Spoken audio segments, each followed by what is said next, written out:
welcome everybody to season two of Strong Perspective podcast. I'm one of your hosts, Keith Armstrong, with my brothers who are co-hosts, Damon Armstrong, Jaquari Armstrong, special guest tonight, Willie J. Davis, also a Guess who's friend of the back? show. He's back with us, ladies and gentlemen, and today we're gonna really and truly uh, talk about something that's important to us and our community. Damon, how you doing today, brother? Doing all right, man. I'm blessed. I'm above ground, man. As long as I'm in the fight, man, I'm all right. Okay, rhyming on us. I got you, dog. Jaquari, how are you today, bro? I'm good, man. I'm good. I woke up this morning, man, kind of funky or whatever. So I messed around and lost my medicine bag, so I panicked for a little while, but I found it and I'm okay. That's right. Mr. Davis, how are you today, sir? All right, all right. Had a good Good day to see today. y'all. Good to see y'all. You had a See you too, good brother. day today. Oh yeah. Okay, Make it okay, a great day. You know what you got to do. okay. So why don't we just begin by this? I'm going to do a little bit of house cleaning before we go to Mr. Davis. Uh, Look, this is second season of Strong Perspective podcast. We've been having a great time this last year. We're starting off with year number two, and basically, do us a favor, go to our YouTube channel by the same name, like, share, and subscribe because the content that we give folks, and this is our own personal opinion because that's what matters to us, we give the real to people, everyday conversation for everyday people. That's very important. As you get older, ladies and gentlemen, or you're already there with us, you understand exactly what I'm talking about and appreciate what I'm talking about. Okay, Willie J, how are Yes, you sir. today, sir? I'm Um, good. I'm good. why don't you do this? You was on this show early on. Why don't you refresh our memories on who you are, where you come from, and just talk about it, bro. Okay. I mean, I'll just say, welcome. Thank you. I appreciate the opportunity to be back on the show, kicking it with some good brothers. Uh, known y'all for a good while. I'm known as in different venues. Willie J. Davis, WJ, Big Wheel, Big Willie Wheel. And some people, depending on if they like me or dislike me or don't want to hear what I got to say, they call me this motherfucker. Uh, it This just motherfucker. depends on Become what this your motherfucker. perspective is. Yes, And sir. that's maybe why I'm back on this for, for a little bit of kicking it. I'd like to say, as far as background, I'm a member of almost every statistical category for a black child. I experienced three fathers. My biological father, which was more of an abandonment experience, and my mother married and had my brother's father, and he was murdered in Detroit, still unsolved to this day. And marrying again as a widow, having my sisters, was Davis. And he made sure I experienced all the effects of a alcoholic parent. Uh, he made sure I knew how they smell, the tendencies, the lying, and those things.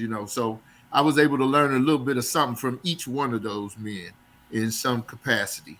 So that has broadened my experiences. I also went to like 7 different elementaries in 3 different states coming up. Although I was born here in Michigan and Detroit and Rollo Township, 8 Mile area, I experienced the back and forth of Kansas and Missouri, and majority of the time here in Michigan.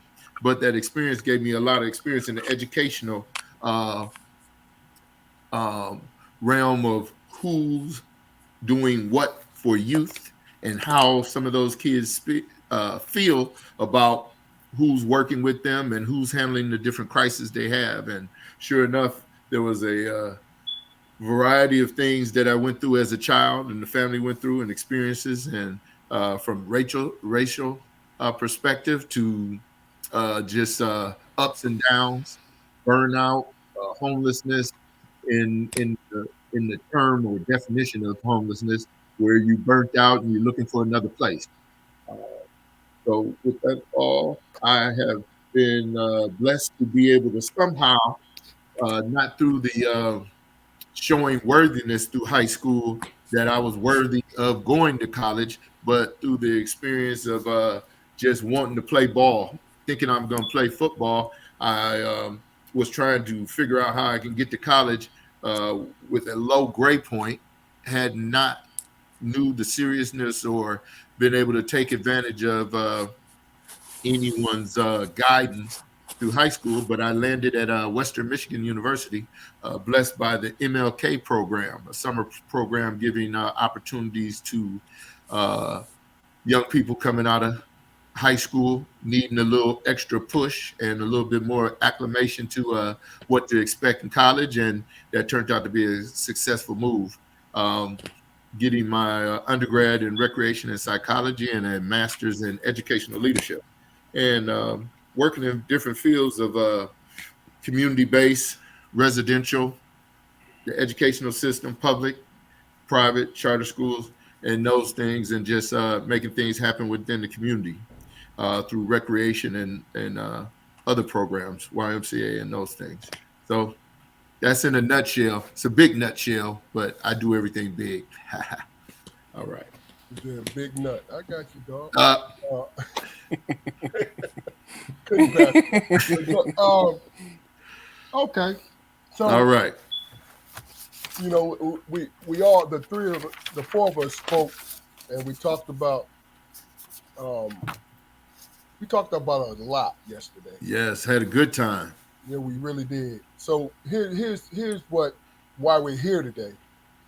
You know, what I want to do is read this one question to you, just based on our conversation, Okay. because right now the capacity of what you do with children. What would you say that was? Well, in education, I Yes, sir. help equalize the opportunity for them to learn, for them to um, correct some of the ill thinking they may have about how they should be receiving their education, uh, how they should receive the teacher, getting rid of some of those issues they may have that create the filters in which they need to absorb some of this and handle situations, social Okay. work, whatever you want to call it. Okay. But just typically make it happen and get them through the school year. Okay. So the question I want to present to you is this: can you explain to us what you see that are some of the difficulties the children of our community face in the school systems, if any, that they face? Mm. Some of the difficulties that children face in our school system. Well, they struggle to find out who they really are and where they've been so that they can create their destination, create their own opportunities. Depending on their social economical issues or experiences, some of them are handicapped with behavior issues, um, issues of hunger, issues of homelessness, uh, uh, poor sleeping habits, poor supervision, Okay. and some of those things. So they create situations in the school where a child may come to school and all these things are carry-ins that affect how they receive the basic lesson, introduction to the morning, introduction to the curriculum that's trying to be absorbed. Yep. Okay. Okay. So to say that, I want to just let everybody know I have retired law enforcement, but my last 10 to 12 years, I was a school resource officer in high school. So relating to what Willie is saying, I could see all those things happening to young men and women, Oh yeah. and I was always the one. Once the line was uh, crossed or seemingly crossed, that I was called. So I think it's a good question to ask you because we talked about it last night. You, Jaquari, and myself are at three different stages. You are in the front trying to help direct children from the second stage, that's me, and making mistakes and being caught into a system that's not designed to really help children. And I'm speaking about the law enforcement system because the law enforcement system is a corrective system. It's what it Mm-hmm. is. It Yeah. is a band-aid. It is it makes children and adults afraid of it because what it does, right? Okay. So, and then the third is Jaquari. Jaquari is the penal part of it, Mm-hmm. which is a therapeutic, corrective part of it, but it's the lockup part of it in case the first two corrective measures um, didn't work. So I asked you and Jaquari, you first, Will. Um, what are the kind of things do you feel can be done to steer the child away from those kind of things? Being caught up into running into me and then later on down the line. Even though, let me just say this, even though it feels like it's a gigantic percentage of these children, it's not a small percentage, but it's enough percentage where it's too many. Yes, it is. I just wanted to throw that in there, but go ahead.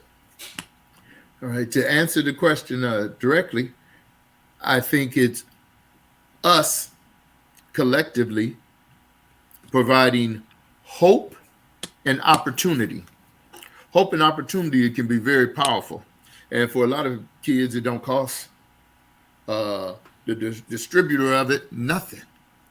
Empowering, encouraging, uh, creating opportunities for them to experience different things as they grow up.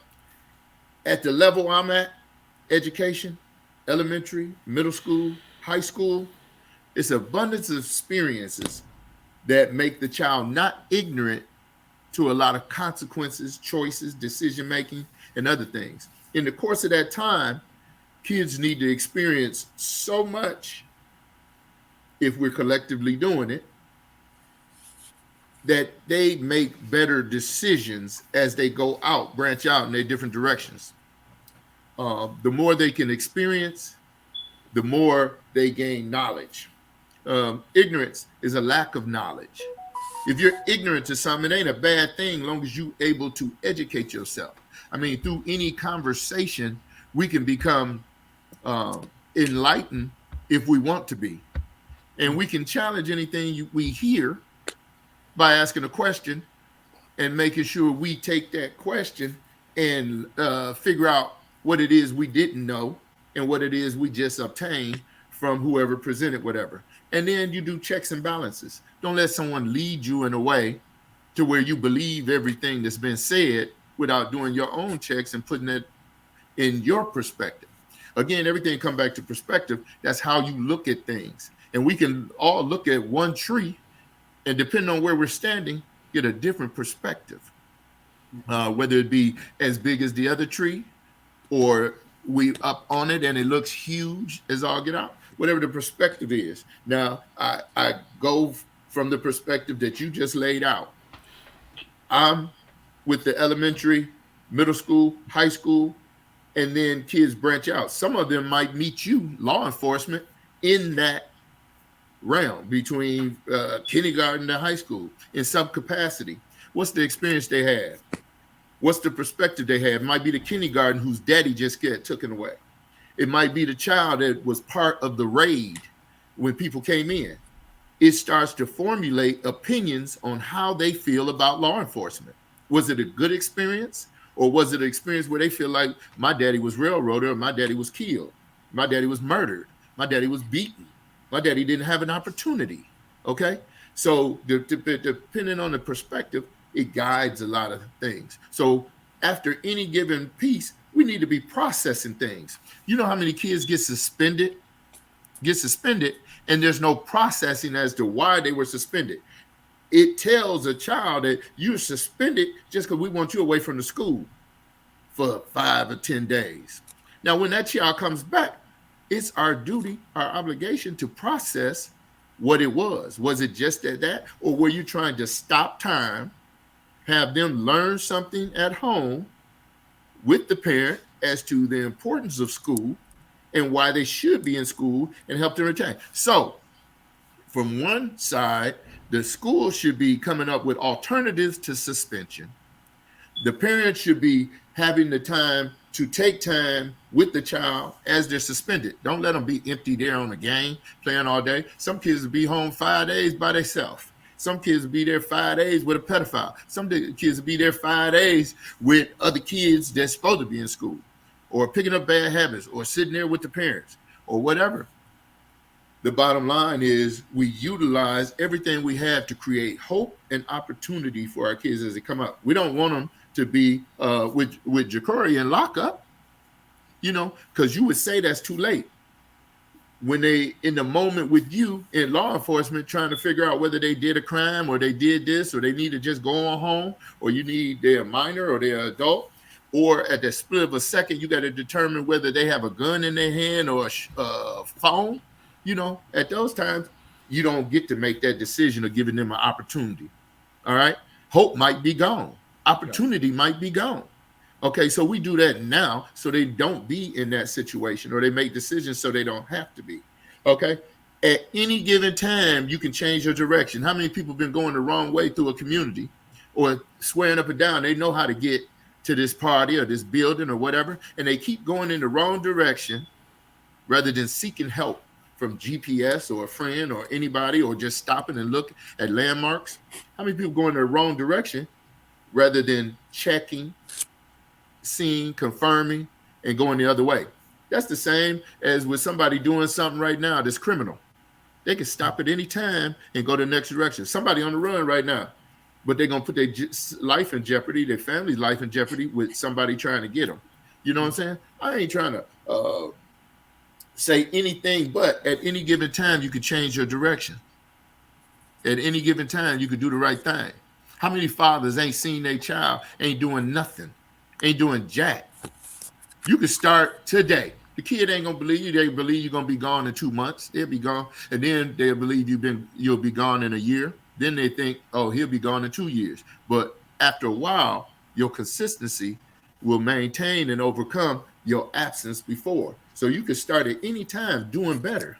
When we know better, we do better, flat out. Hope and opportunity is the biggest thing we could do. And a lot of that is being crushed. Don't let me get on the whys, but that's where I'll be right there. Well, you'll get your opportunity. And Ja'Cory, Damon, after Ja'Cory answers, I want your input on this, because you had time to marinate on what they both had to say about it. Ja'Cory, what do you have to add to it? Just that, as far as the school system goes, man. I think our community in particular, man, we've kind of put too much responsibility on teachers in the classroom, and the fact that we don't really educate our kids, to things that matter to the world when they get home or before they leave home.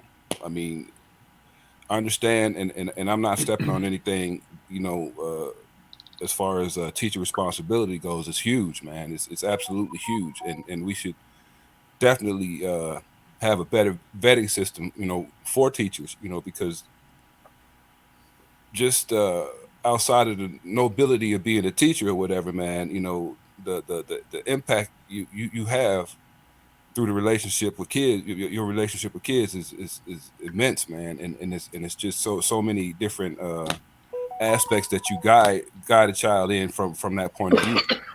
But as far as the parents go, man, I mean, we don't send our kids to school just so we know, just simply just so we know where they are for 8 hours a day.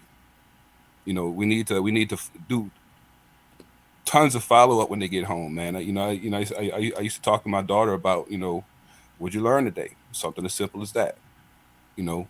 And I get the sighs and the heaves and the holes and everything, but eventually, once we start talking about subject matter, and I start coming from where I'm coming from, as far as something that she learned in school that day, and she's looking at me, and I know she's asking herself, well, how the hell does he know this? You know, that's my approach with young people. I emphasize that you never stop learning just because you're not in school anymore. You know, and whether you want to admit it or not, education and learning is important to you, no matter if you hate school or not. So from my interactions with them, you know, they got school and everything and that's structured, man. But I always preach, modeling the behavior, modeling appropriate behavior. And I give them examples and I let them ask me questions. Has my approach always worked? No, it hasn't. But that's why I've kept my freedom. I've maintained my freedom, man, and I've put myself in positions where I could learn from books and other people. We have to put emphasis on the fact that education is an opportunity, and in order to enjoy that opportunity, there's a certain way you need to conduct yourself. You could do anything that you set your mind to in school from school, but you got to carry yourself in a certain way to enjoy that opportunity, man. Okay. Okay. Damon, before you go, I want to read this. I know everybody see it on the screen, but the thing about it is it kind of goes hand in hand with what Will and Jaquari was saying. Terry says hope should start at home. Stop making the schools responsible for raising your kids.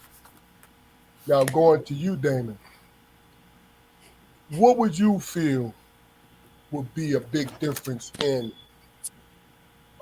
servicing our children as far as preparing them for school, not to go to second stage and third stage, me and Jaquari?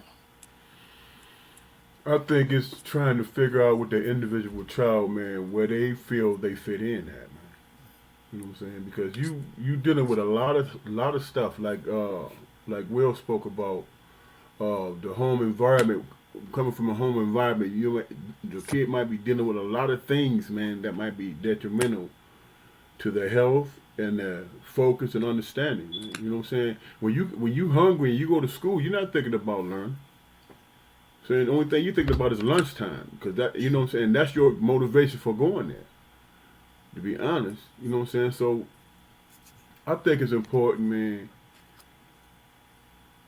I think it's important to, I know it's a tough job to be a teacher, man. That's the most difficult, one of the most difficult jobs to do, man. Dealing with so many different personalities, you know. You have to be a social worker and a teacher at the same time, you know. And I think it's important, man, that the teachers, before they go into the profession, understand that it's an investment in a young life. You know what I'm saying? So you can't go in with your biases, man.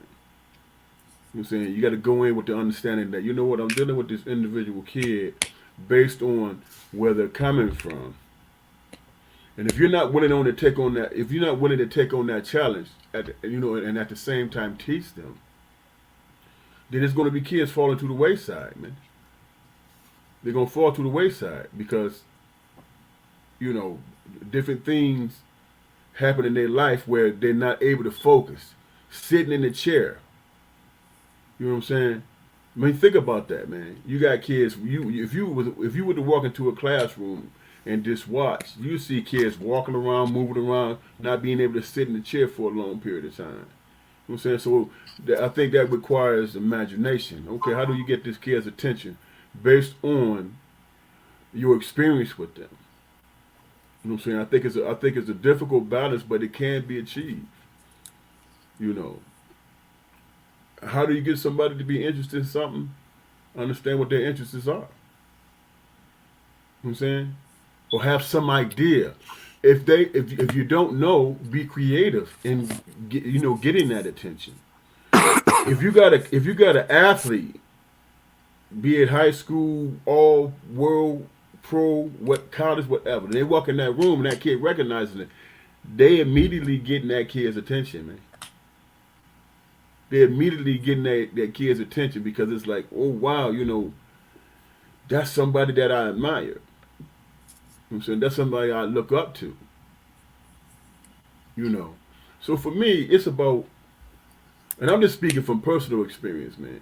When I was growing up, I was an academic kid, but it wasn't popular uh, my peers, my classmates, and I was like, Will, I went to what 5, 6 different grade schools, so every time I went into a situation, I had to figure out where I fit, who was going to be friendly to me, whether or not my teacher, was paying attention to, whether or not I was uncomfortable, whether or not I felt safe in the situation. You know what I'm saying? Because you imagine, man, kid walking in there, don't know anybody. There's a fear factor right there, man. They're not going to learn anything if that's what they're facing. And I know I'm saying a whole lot, but I'm thinking about. I'm ready to go. I'm saying I'm just thinking about my own personal experience. Okay. I'm thinking about my own personal experience. I went to speech class. You know what I'm saying? At this particular grade, so I went to speech class. So when I was interacting with the friends I was trying to make, I was speaking. They would say, "You speaking white? You speaking proper?" They sent every black school in our age group. They sent every black kid to speech class. Yeah, and the thing about it is, I had crazy. a lisp. That's crazy. But I had a lisp, so I had to enunciate my words. So that automatically put me over here. You know what I'm saying? So how did I navigate that? I navigated that by throwing my chest out and ready to fight or go get my big brother. And that had absolutely nothing to do with academics, man. But I mean, I think it was a survival tactic. So how do you get into that with a kid and get them to understand that, hey, you here for this reason, so that's going to benefit you. All right, well, look. Ready to go. Now, hold on. You ready to go, so what we get ready to do? Bill Blast got me going. Yeah, no doubt. No doubt. And I'm going to ask the question so you can address this, okay? Yeah, that's right up your alley, boy. Let's read what Bill. I just do this for tech. I know everybody can read this, but I just do it to address it. Bill Blast says the school system has been a joke to young black kids, and it don't get them ready for real life. They are far behind other groups, far as learning and having access. My question is, see, here's the thing. How much? Because I grew up in a household where I heard my parents tell me that the responsibility to education starts here. Home training starts here, right? I was blessed to have 2 parents and loving grandparents and loving aunts and uncles. I was blessed. Me and my brothers was blessed to have that, right? Not everybody can have it. So the question is this: how much of the responsibility is it to the household as opposed to the school? Will, you got your motorcycle ready, man? Have at it. Now, did you tailored his question, or did you ask a different question? It's a question that coincides with what's going on with what Bill Blass said, because you got to think about it. The question I asked piggybacks on what this is right here in front of you. But answer his question, Will, All and right. you'll answer mine. Okay. Yes, Joe.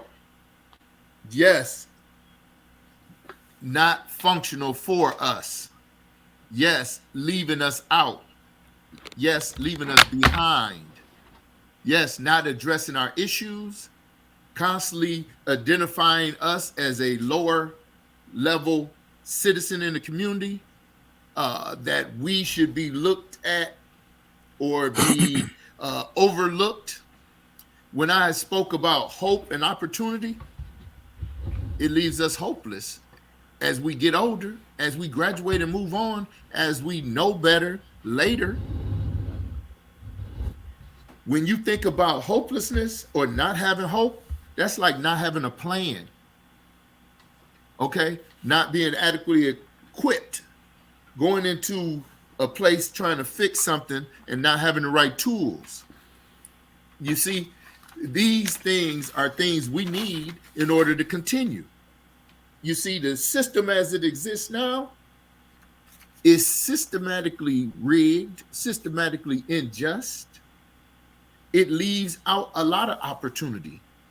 So, unfortunately, there's a lot of great educators. And when I say educators, I ain't just saying teachers or whatever. I'm talking about everybody that educates or teaches a child more than what they know, educates them in a way that helps them be able to teach themselves or take advantage of things to educate themselves or to push for themselves, even within the school and outside the school, because the school system helps uh, make a child lose identity for the lack of education of when they learn history and not learn the correct history or all the history or the history that involves and put them into place or shows their worthiness in that history or doesn't dictate the correct information, limits the growth of kids by saying what they can't do or dumbing it down or meeting kids where they're at, but you leaving other kids behind. Suspensions being 10 times higher for a colored child than the other child, and you not know the reason. Not hiring the right staff, but hiring buddies or other people in that place. Why do you have some districts that the staffing doesn't look like the children in that district? Why is that? You can't find them. They're not graduating. They're not producing. They're not qualified. I beg to differ because I'm in a situation where I know hands down you can get statistics, you can get actual facts, whether it be in terms of money or successes or reduced suspension rates. And you will find that there's been some productivity that's been overlooked. And why? Because a lot of times it's self-preservation of whoever's in charge, whoever need to look good or need to get by or need to be a subordinate to something rather than the true facts and doing things in the best interest of children. Now, when you say in the best interest of a child, measure it up. If a teacher can't present the information or has poor classroom management, address it, but address it in a way that you can help them if they want to be helped. Don't grade them down or diminish their pay. If you want to help them, teach them how to do it in a way that they can be receptive and make change, unless you simply replace them with somebody that can do it. Now, the hardcore facts is, if you went into school and sat there or a fly on the wall, you'd be hurt, you'd be crushed, and you would feel hopeless because there ain't no plan to overcome a lot of this. But in the course of what I do, what makes me so gratified in the things I do every single child that I say hello to and touch, I mean it. And I'm letting them know that they can do and be better than whatever they see that's at their disposal, what they think is or obtainable. They can take whatever they know and build upon it.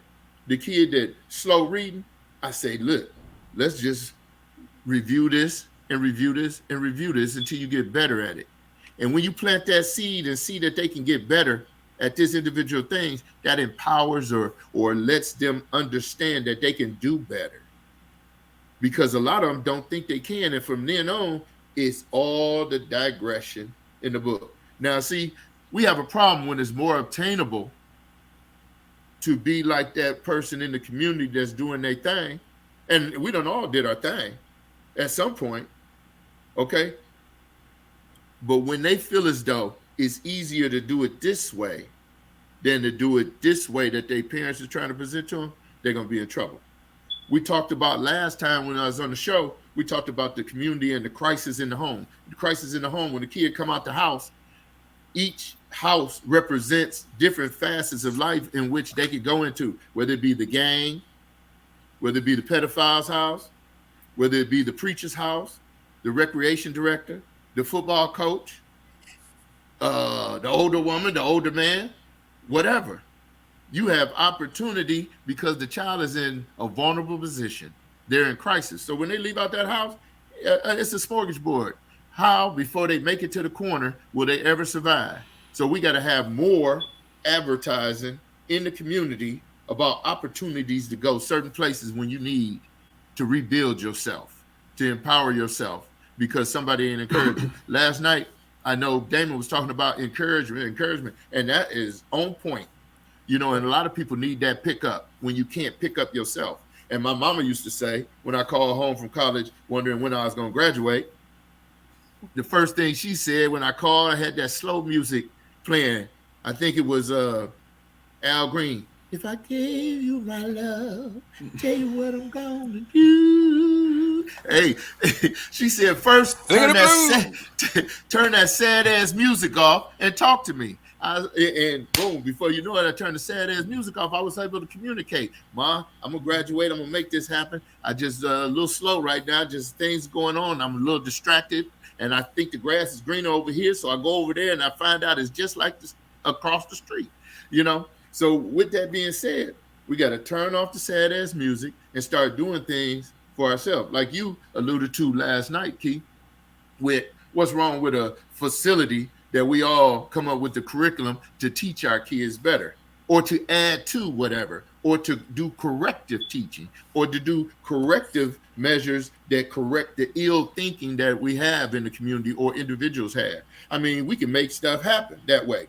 And then I mentioned we don't have to have that brick and mortar place. We can have us. Okay. Like when I went to the Million Man March, each one teach one. You can have your car, your community, your neighborhood, your house, whatever it is. You take and teach whatever you know that will benefit that child. We're creating hope and opportunity. Okay. Hope and opportunity. We need to make that into a song. No, okay, let me stop. Yeah, because look, you're going to still get your opportunity, brother. Right. You got to get it all in. What I want to do is, Jaquari and Damon, I want you to give us some quick statements. We got to play fair. Yes, all right. We got to play fair. Yeah. Will, Jay, Davis. The notion of having, you know, a specific resource that we can send our kids to for them to get that education, you know, that's a huge concept, man. But you know, I think we really need to be guided in exactly what we teach them when they get there. I mean, education, like I said, education is the key to everything. But a strong second to education is resilience, man. We need to teach our children resilience. We need to teach them to be man enough and woman enough to walk away from fucked up situations. You know, true. If they were able to better govern themselves emotionally, that's what would keep them in the classroom. Unless they was just like facing the absolute tyrant. You know, that's number one. And just to address Terry's questions, all schools, all school systems, Yeah. are you saying that we should have stayed segregated? Honestly, segregation had its merits. It did. It had its merits, It and did. I In alluded my I opinion. I, I yeah, I alluded to the point on our last podcast. Before segregation, the Pullman porter in the neighborhood had status because he woke up every morning and got on that train and humped them bags, and that was a hard hell of a job to have. But he's poor. He took care of his family, and achieved a level of affluence in the neighborhood. Where is that? I mean, now we idolize athletes and entertainers, and we've put our, we've grown our expectations and our notion of success to like proportions of a megalomaniac. I mean, okay, success is not only having $1 billion at your disposal. Success is, getting to the point where you could raise your children to sit back and rest well in the fact that you able to get them what they need, and every once in a while get them what they want. You Gotcha. know, but resilience, man, resilience. I can take it. It don't matter what it is. It don't matter what it is, and it's just not. I mean, not just resilience against the man or white people. Resilience against each other. You know, Yeah. let's build these kids' self esteem. And this is coming from somebody from my own experience. This is coming from somebody who ain't had but 3 pairs of jeans going to school, but I went every day. And two of Went them every was day. mine. No, I'm just, And Man, two of them you was wrong yours. for that That's shit, right. boy. no, I'm That's just right. fucking with you. I mean, I mean, hey, look, hey, it's funny now. I say it because it's funny now, but shit, we was No, poor, it wasn't funny and I then. had I had I had absolutely no reason and no motivation outside of myself to further my education. That's real. That's real. Damon, real quick, man, so we can move on to this situation. Man, here's the thing, man. As far as I'm speaking from personal experience, which I passed on to my kids, man. If you're sitting in a room with a bunch of other kids, you know what I'm saying? You can feel like you're on an island, man. You can feel like that. You can feel isolated, like you don't belong there. I think it's incumbent upon the teachers getting the right teachers in the right situations, especially in inner city schools and stuff like that. You can't send somebody from Marshall to Detroit and expect them to keep those kids' attention because they don't identify with them, man. You know what I'm saying? There's not that connection. I remember when we were in Detroit, most of our teachers were black. I remember I can't remember her name. She like always tell me, tuck your shirt in your pants. You know what I'm saying? Keep your head up. Sit up. Pay attention. You know what I'm saying? And that was that direct contact. You know what I'm saying? So when that kid went back to that class, they knew they had to do what? Tuck their pants in, pay You're attention. right. You know what I'm saying? You're right. And that's how you individualize it, man. When a teacher can recognize that a kid is going through something, they can, when they recognize that, then they address that.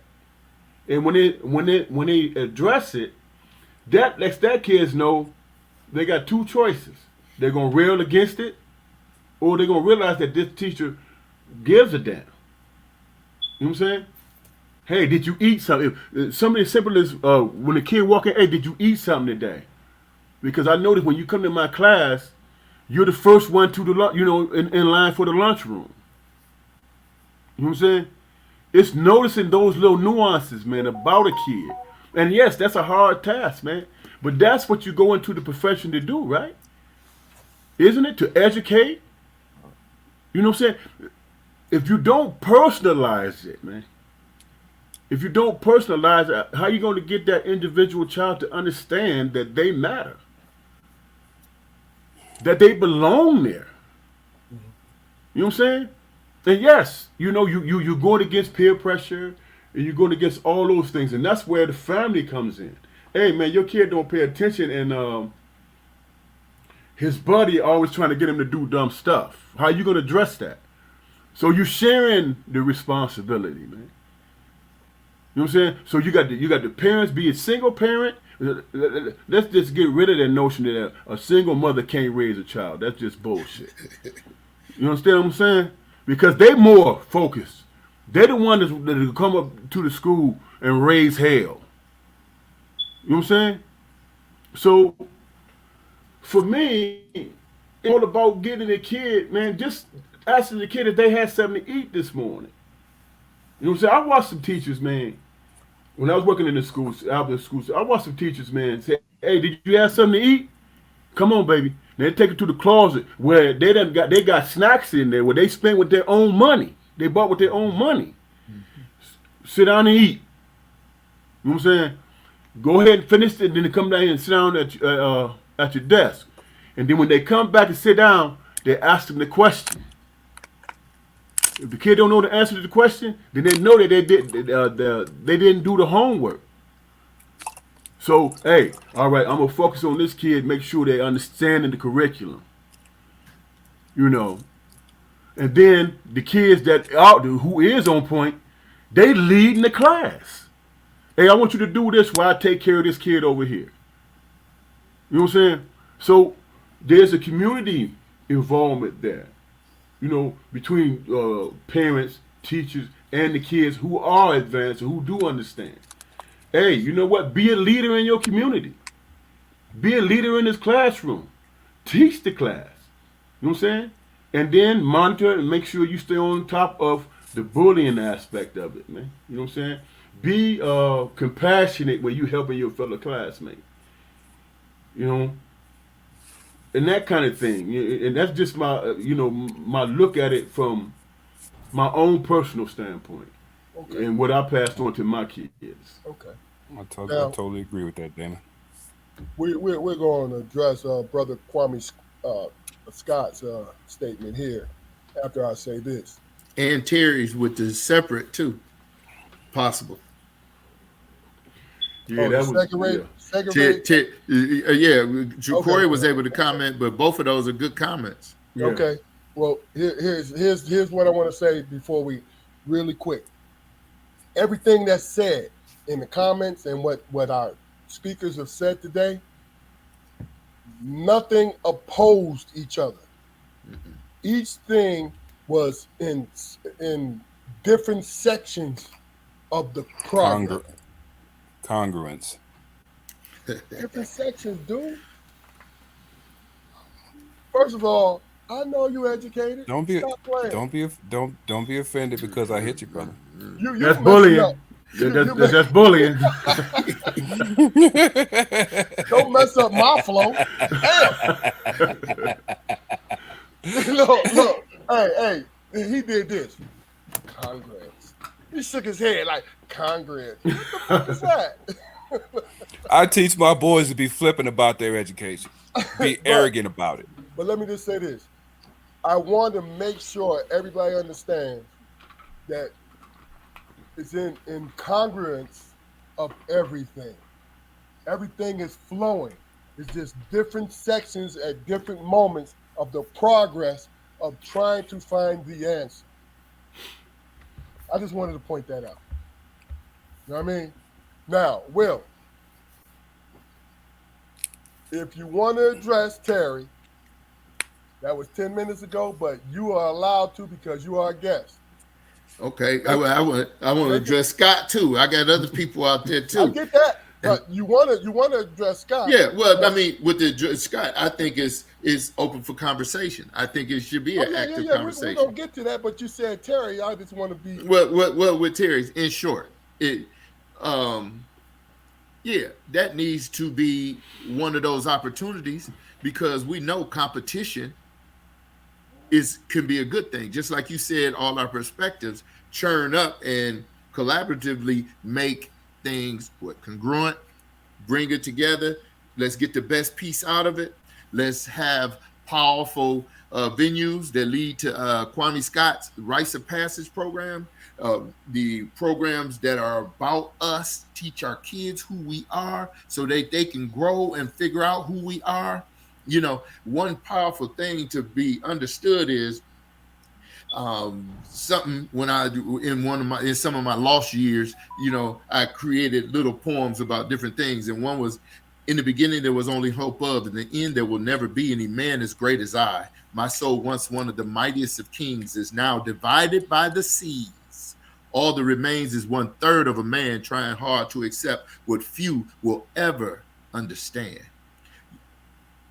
African ancestor, ships breaking our spirit, leaving others behind over the water, feces, vomit, dead, cramped space, dialogues mixed, the ship destroying, taking the spirit, the passage over, being horrible in the experience and conditioning us to be humbly gratified for a meal in some air on the shores of the East Coast coming into America.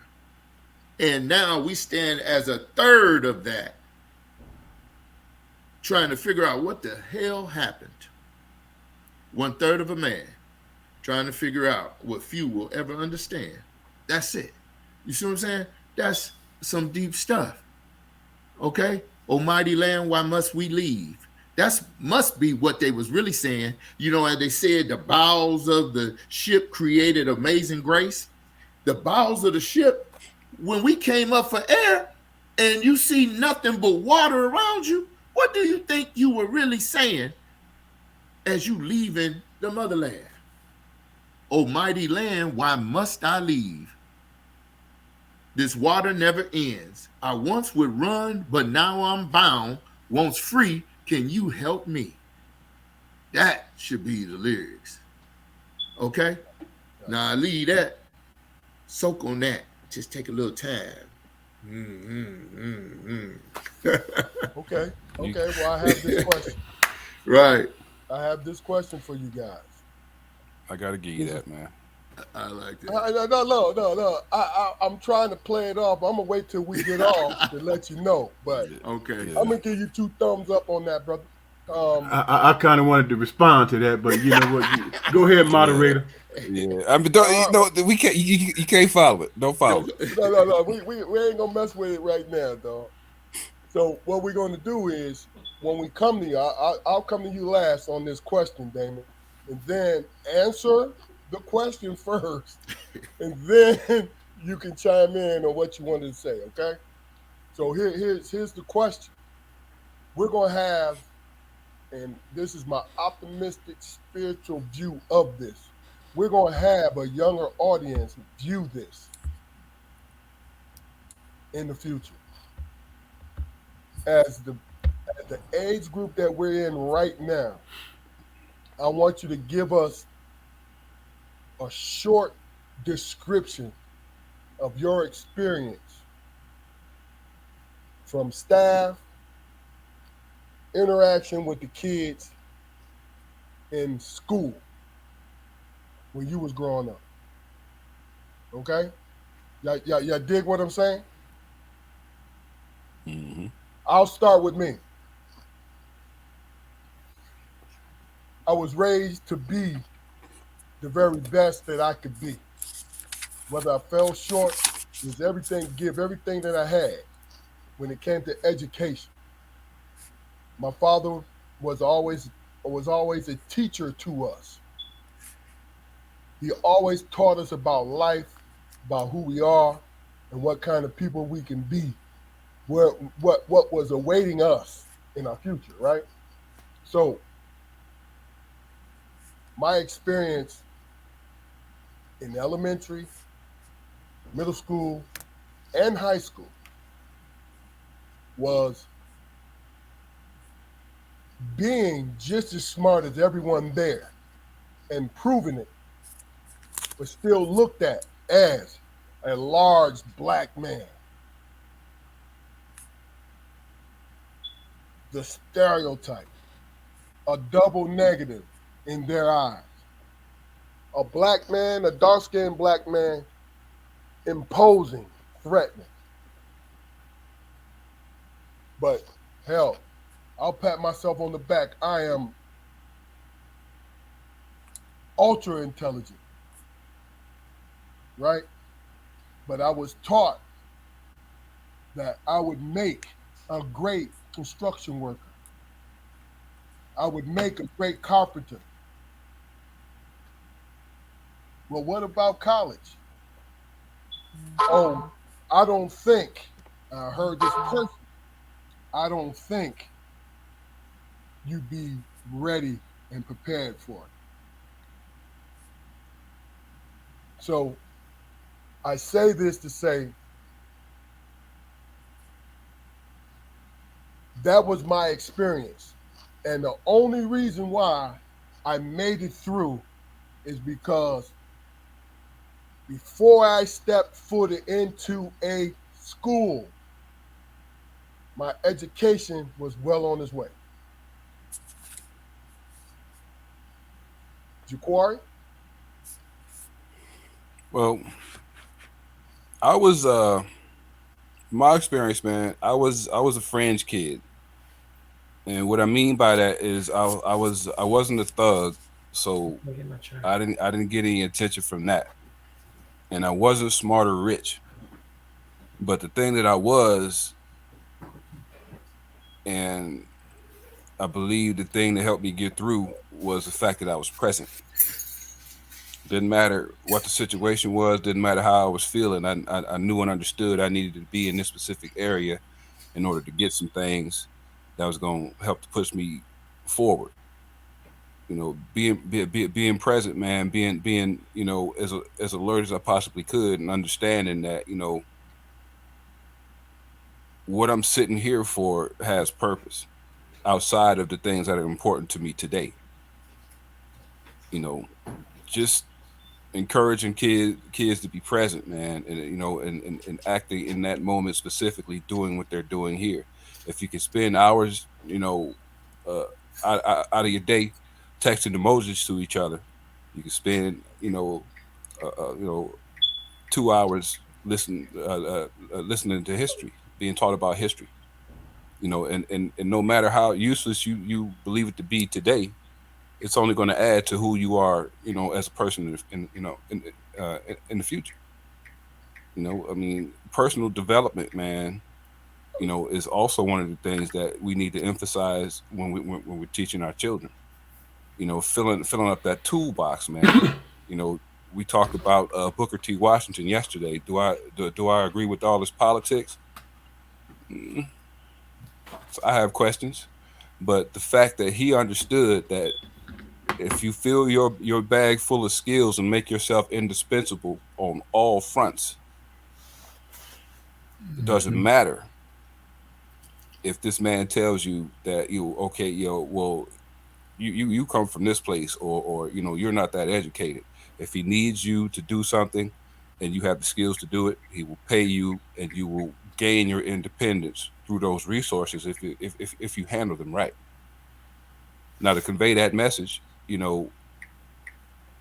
like I said, they've got to be present.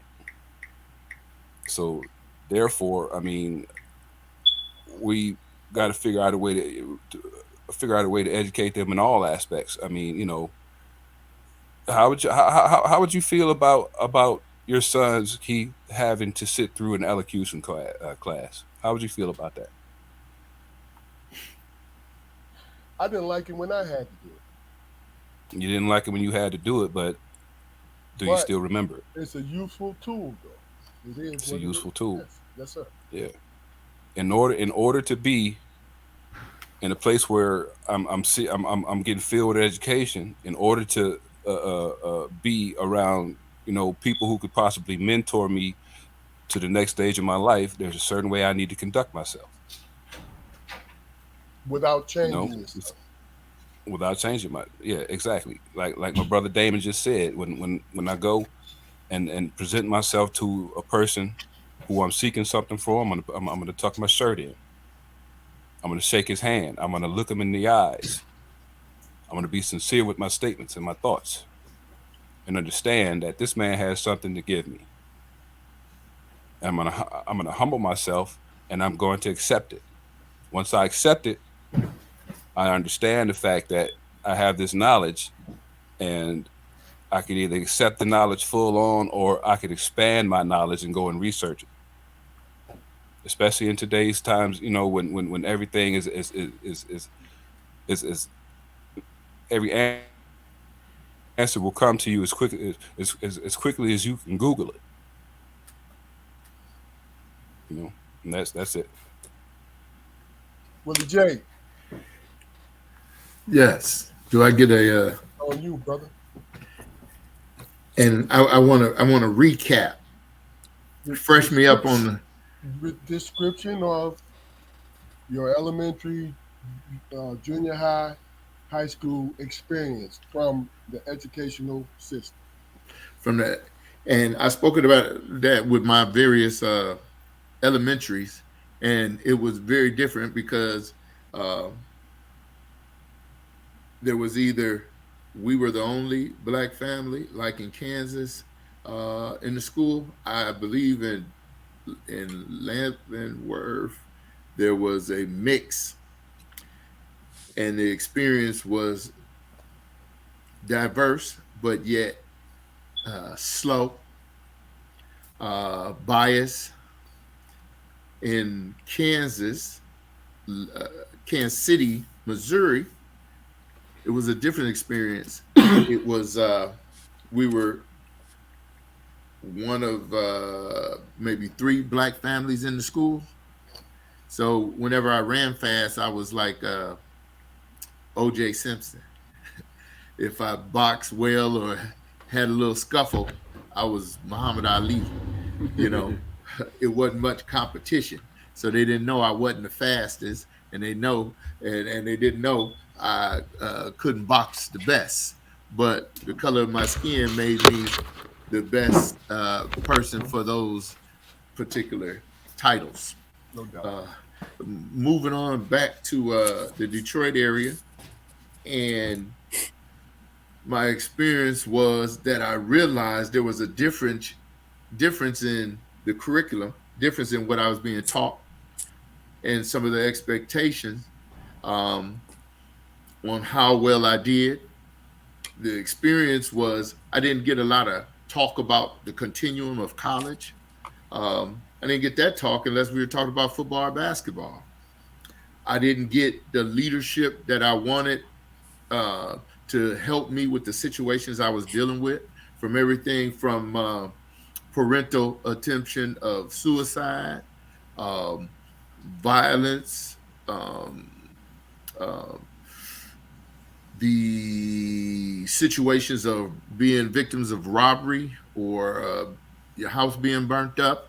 Um, and not speaking of any racial burning up, but more or less, unfortunately, black on black. Uh, Gotcha. you know, Gotcha.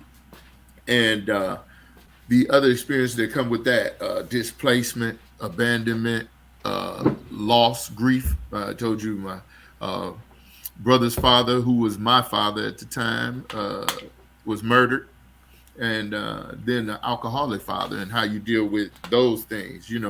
Promises that never come true, and what we're gonna do, or what we're gonna do next, or where we should be, or the loss of what we had. Now, with all those things were things where somebody could have stepped in and helped me and guide me in different ways, and I had them, but Mama had to put them before me. She made sure she paid our little physical fee so we could play ball, football, basketball, and so most of my guidance came from the different individuals that were put in our life because we were playing sports, or involved in that. And if it wasn't for that, I don't think my way would have went towards school. I went thinking that I could be the next whatever, but I experienced watching Roots in seventh, eighth grade. During that time of junior high, I was watching Roots. So I ain't want to move for nobody. I ain't want to listen to nobody. If they wasn't the color of my skin, I had a problem with it. Because after watching that, I say, listen, I ain't been taught none of this in the school. I haven't been. So what is this? This is at a certain place in a certain another state. Why don't I know about all this? Why did I get this whole thing that Mama allowed me to stay up and watch all of it? Why did I get all of that and had to absorb all of that? And so I should not trust you if you much lighter than me on the paler side. So I did things like wouldn't move off the sidewalk. If I was on that sidewalk, where it would be a courteous thing, the man ain't did nothing to me, but I was strong arming and pushing my weight around. Hell, the guy caught me the last day of school, whooped me up, grown man, white guy, and he just beat my little butt, right? Ain't called me Negro, Nigger, didn't say black, nothing. He just knew this kid needed a butt whooping. He didn't know what my motivation was, but he made sure that last day he was gonna get me, and he got me. I took that butt whooping, and you know what? Wasn't nothing wrong with that man. That man didn't do nothing to me, and neither did he call me anything that made that ass whooping be racial. He just said he was wrong. But because of where I was feeling and how I interpreted it, there wasn't no processing to what I was seeing. So the difference, like that school that brother man say with rites of passage and all that, we process and do everything in the light that we ain't trying to hurt nobody. We're trying to empower ours, teach ours, so we can present a better product. See, because like we alluded to and talked about last night, Michael Jordan, Kareem Abdul-Jabbar, they say they wasn't the best. They was the best that made it to that level and got out. They'll all say somebody that they thought they couldn't stop, somebody that could have been a better scorer. Do you think we made all these accomplishments with blood and heart transplant and even the presidency? Do you think that was the best one? Think about the baseball with Jackie Robinson. Was he the best player to break the color lines, or was he the one that could take what it needed to be taken in that time so that we can make it successful for others to follow? Yeah. So sometimes it might not be the best product put forth off the top, but it's the best one for what we had then in that time. We had Black Wall Street. We had communities where we were doing things for ourselves because of the money factor. We was taking money out of other people's pockets. So it was somebody eager to see us fail. It was somebody eager to see a fight. You see what I'm saying? Okay. I mean, I will always say Martin Luther King, a great man, was made greater by the fact that you had another great man, Malcolm X. Which one you want to deal with? That's gotcha. It. Okay. Now, I kind of felt where you was relating to your experience in school. I'm trying to be soft. I got you. Great job, Damon. I want you to answer this, but we want to get the Bill Blass' statement on the screen, and I want y'all guys' opinion about it. So go ahead, talk about your experience in school, elementary, junior high, junior high and high school. You know what I mean? And then we can go on to this question or this statement. I think for me, man, coming from Detroit, where you was dealing with predominantly black staff and predominantly black school, there was a certain amount of attention that you got where they held you accountable. You know what I'm saying? They actually taught you something. You know what I'm saying? To where when we moved to Ipsy, you know what I'm saying? There was a expectation. Parents always kept that expectation on you. But what I struggled with, man, is that I had found newfound freedom, man.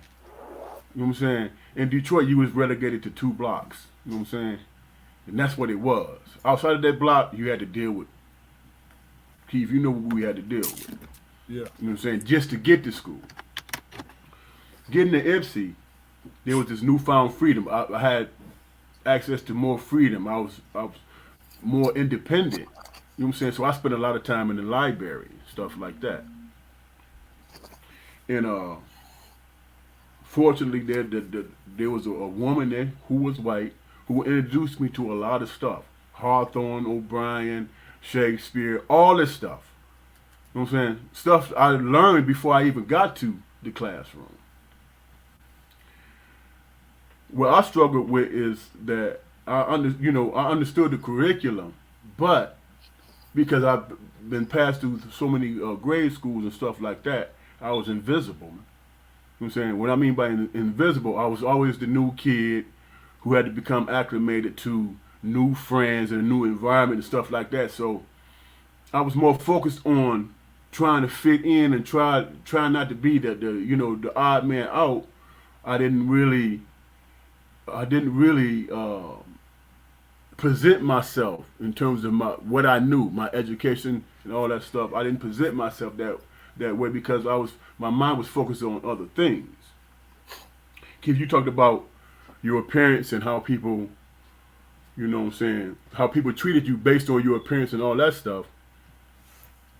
Me, I was invisible, man. You know what I'm saying? I was invisible, so I didn't matter. I didn't count. You know what I'm saying? I wasn't one of the pretty kids. Even though I had that background based on my own personal Believe. Willingness to learn and learn about different places and understand. I mean, I remember, man, my biggest thing was to understand Shakespeare. And I remember when this woman put that book, she would leave books for me to read. Because I went to the library every day. She would leave books for me to read, and she put Shakespeare down, and I was reading that shit, and I didn't understand a damn thing. You know what I'm saying? And she would come and say, well, what do you think? And what do you think it's saying, or whatever. So eventually I started understanding that shit. I started understanding what they was talking about. You know what I'm saying? And the passion behind it and all this stuff. Man, I would be sitting in my classroom thinking, man, I know Shakespeare. You know what I'm saying? I know Shakespeare. But because I wasn't being paid attention to, because nobody drew it out of me, because I was invisible, I couldn't express my intellect. But when my parents got the progress reports and shit, oh, he's not understanding, he's not comprehending. You know what I'm saying? So what did I wind up being? I wound up being that guy over here who was weird and shit. See what I'm saying? I became that guy who was weird, who was the nerd, who spoke proper because I took speech classes. You know what I'm saying? So what does a kid do in that situation? They start being the class clown. They start dumbing down. They stop raising their hand. They stop doing all those things. So that was my experience, man. You know what I'm saying? So I fell into the role of being an invisible person. Even though I was a knowledgeable person, I fell into the role of being invisible, and that was comfortable for me because it allowed me not to address, you know what I'm saying? It allowed me not to address what I was getting from, those low grades and those progress reports and stuff like that. Hey, I would rather be over here and not really express myself. You know what I'm saying? I express myself by listening to music. I express myself by writing poetry. I express myself by what I encapsulated in my own personal world. That was important to me. Yeah, it made me the odd man out, but I was the smartest person in that. You understand what I'm saying? I was the smartest person in that, in my own space. And I was comfortable with that, even though I was being told that I wasn't. It's a funny thing how school can be beneficial to you, but it can also be detrimental if a person or a teacher can't pull that out of you and get you to express yourself. You know what I'm saying? A kid can have a wealth of knowledge, man, but if they don't have that right person in there, in that situation, say, hey, what did you do today? I went to the library. What did you read? Oh, I read Shakespeare. Oh shit! Tell me about that. That's all it would have taken. That's all it would have taken for me, just to have that personal attention. But as a kid, not knowing any better, it was easy to sit back and say, okay, nobody really gives a damn anyway. And I know uh, when that progress report get home, I'm gonna get it in that aspect too. I'm gonna get it in that aspect too. So it's so I became suppressed by uh, being invisible, man. You know, Okay. I Okay. became suppressed by being invisible, not nobody paying attention, nobody asking questions, Okay. except for uh that woman that worked in the library and shit. All right. Oh, here's the reason why I asked. Okay, we're here today because we had concerns about present day, right? I asked each and one of you to tell your story, right? Even though it was condensed, you did the best that you could, correct? Now tell me, and I asked you, Terry, I asked you, Kwame, I asked you, Bill Blass, what between our story and the stories that you hear today and you experience today, is there any difference?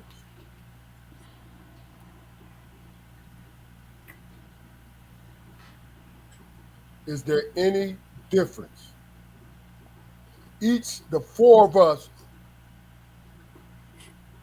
there are children who experience each of our story right now in this very day. I don't see that there is much of a difference, man. I mean, because as disinterested when as I felt as people were as disinterested in me as my brother said that they were in him. Even though I was feeling that, I still had examples of educated people at home. And as far as affluence, they weren't. I mean, our parents weren't affluent like that. But they understood the value of knowing things that cultivated your mind. I mean, we all know, all three of us know, we can sit down and talk to our parents about anything. And when I say anything, I mean classical music, uh, literature, to doggone what goes on in the streets. And once you become a well-rounded person like that, I mean, your options broaden so much. You get into the mindset where you've got to do something. You got to do something other than perpetuate what you see going on in front of you. Yeah. All right. Well, this is what we're gonna do. Damon has this segment at the end, and this has been a very enlightening conversation. What we're gonna do for you, Bill Blash, we're gonna read it because I had the brothers speak on their experiences to really answer your statement. It's not a question; it was a statement. So what Bill Blass said, just for recognition, black teachers teach black kids. We had our own schools in our own neighborhoods. Dr. King realized this too late when he said, I think I have led my people into a burning building. Now, the bottom line is this. I'm going to let you speak on it since you're our special guest, Willie J. Davis. And then Damon, we're going to go into you. Just just talk about it real quickly. because we heard both your eloquent words, and y'all like them socialists, man. Y'all gotta get up on your soapboxes. We on the same page, guys. We on the same page. We gonna start with you, Willie. Go ahead, brother. I'm going to keep it simple. The the statement has had me thinking about so much as I've been listening to everybody continuously through that I've almost been distracted within that question, is that statement. And I think that's something we need to look at and assess where we're at, assess the damage, assess where we could go. And like I said, for each and every individual we're trying to provide this hope and opportunity for, we need to look and make sure we create vessels in which that's forever flowing and can be. And we need to look at it in a way that's forever assessing our surroundings, because with every good thing that empowers us and our people, there's always a threat.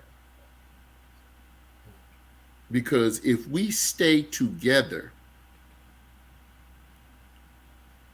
we will have hope. But if we allow ourselves to be separated, diluted, we won't have that hope. Just like when we're oppressed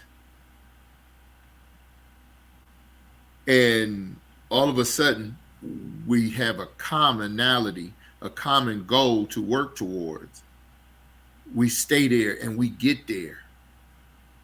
The only way to defeat us is to break somebody off a little something special. So in order to get out that burning building, to look at where we're at in education and what we're providing for our children, we need to look at it and constantly have components, quarters, monthly, yearly, whatever it would be, to assess where we're at and how we can continue to have that as we look at the threats surrounding us, whether it be the money, the politics, financials, who coming for us, who not. Because if we were to do that and do it successfully, we will create some powerful entities that are starting to push our children where they need to be, push us where we need to be, where we're not simply trying to fight against somebody that's trying to oppress us or stop our vote. Why are we sitting here trying to create ways to stop somebody from stopping something that's supposed to be a right of yours? Why are we sitting here trying to protect things that are supposed to be yours?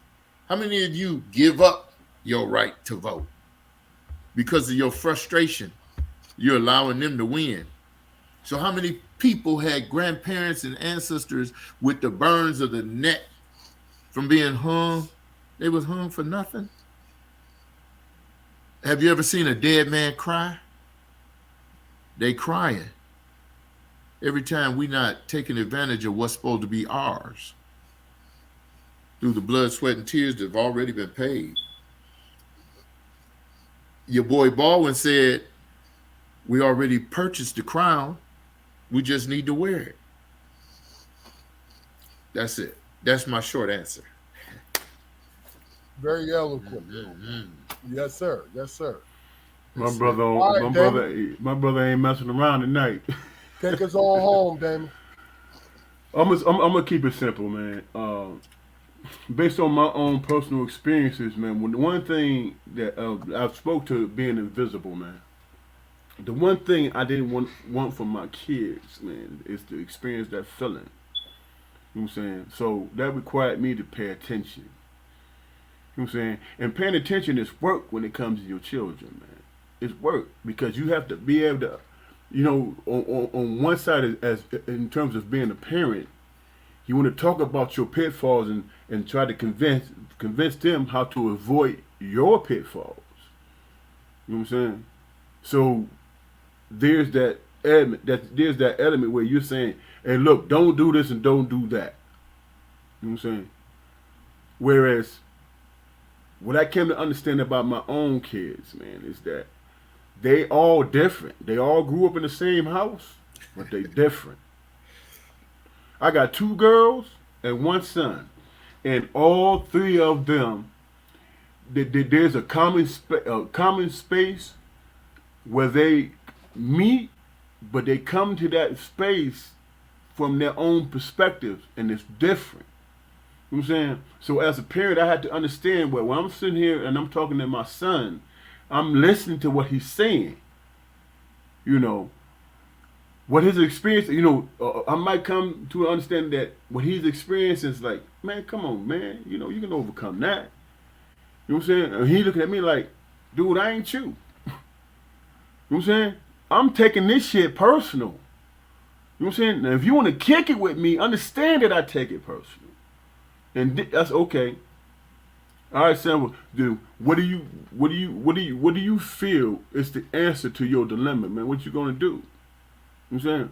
And once we began that conversation, then it takes on, it takes on a life of its own in terms of him and his thinking process. You know what I'm saying? So now when he goes into situations, he understands that he's able to overcome his dilemmas based on his understanding of himself. You understand what I'm saying? Of himself. And the same with my daughters. You know what I'm saying? Because the one thing that you don't want to teach your child is that they have to succumb to the world. You know what I'm saying? If you believe in a higher power and you believe that you're put on this on this earth for a purpose, then what you think and how you feel matters. It matters. And that's your path, not anybody else's. Everybody can't be a basketball player, rapper, or a college grad. You know what I'm saying? What you are is who you are. It's who you are, and what you believe in terms of what you believe in yourself. It's what it is. When you start deviating from that shit, that's where you mess up. That's where you get lost. That's where you become invisible. You know what I'm saying? So, yes, all three of my kids were different, and they grew up in the same house, and they all are dynamic in their own way. You know what I'm saying? And that's I used to tell my kids all the time. I said, my job is not to dictate to you. My job, you God's kids. My job is not to derail you or mess you up. You know what it's going to take for you to be successful in life based on who you are. You already know that. I just have to guide you, steer you, or whatever, and allow you to make your mistakes. And then say, like Pop used to say to me, well, what you learn, son? Put it in practice. Understand when you lose, that loss hurts. Becoming invisible hurts. You know what I'm saying? So what do you do to make your mark in this world? Your mark is not anybody else's. Your mark is your shit. You know what I'm saying? How you think, how you believe, how you perceive things. How do things fit into your life? If it don't matter, if it don't work for you, then discard it and stay on your path. And that's it. Okay. Okay. Look, let me tell you. This is the Strong Perspective Podcast. And what we do here is we have everyday conversations with everyday people. Period. This is what we do. This is our wheelhouse because we're having conversation with people that we love having conversation with. Everybody we bring on here, they are personal friends to us. And they got something to say. Period. Little housekeeping. Go to our YouTube channel. Like, share, and subscribe to our joint. Because we want to reach as many people as we need to reach just to build a foundation, period. You see our email address, strongperspective123 @gmail. You have questions you want us to address on the program, we'll look at it during the week. If you want to come on to the program that you don't have any personal contact information between the three of us, put it in that email and we'll get back to you. All right. This is Keith Armstrong. I'm one of your hosts. Y'all have a good night. Damon, Jaquari, Willie. Last words, baby. What's up? Let them know. Let them Thank know. you for the venue. Appreciate y'all. Love y'all program. I'll see y'all at the top. No doubt. The Jungle Creed said the strong. The Jungle ahead, Creed said the strong. Stop interrupting me, bro. The Jungle Creed said the strong must feed on any prey at hand. I sat at the feast and was branded a beast before I was a. No, he didn't just freeze, did he, dog? Yeah, he did. Yeah, he did. Hey, no, that was a hell of a. Hey, good job, Jaquari. Damon, last words, man. Look here, man. The one thing, man, never stop growing, man. I'm in the midst of finding my spirituality, man. You know what I'm saying? Staying humble and asking for guidance, praying for guidance. You know what I'm saying? So that's where I'm at. Man. All right, stay on. No, man, hey, it was great. We just got the last. We didn't get the last word. Give us the last word. Give us the last sentence, brother. Come on, dog. He froze. He froze again. Hey, they ain't never the devil. It's on the Zam. Oh, shit. All right, stay on, fellas. But we getting ready to go off live. This is Strong Perspective Podcast. Thanks everybody who rode the ride with us. Thank you again, Willie J. Davis, brother, great brother. Thank you. I'm Willie J. Davis filling in for Jacory. He's froze right now. All right, good night. Have a good week. All right.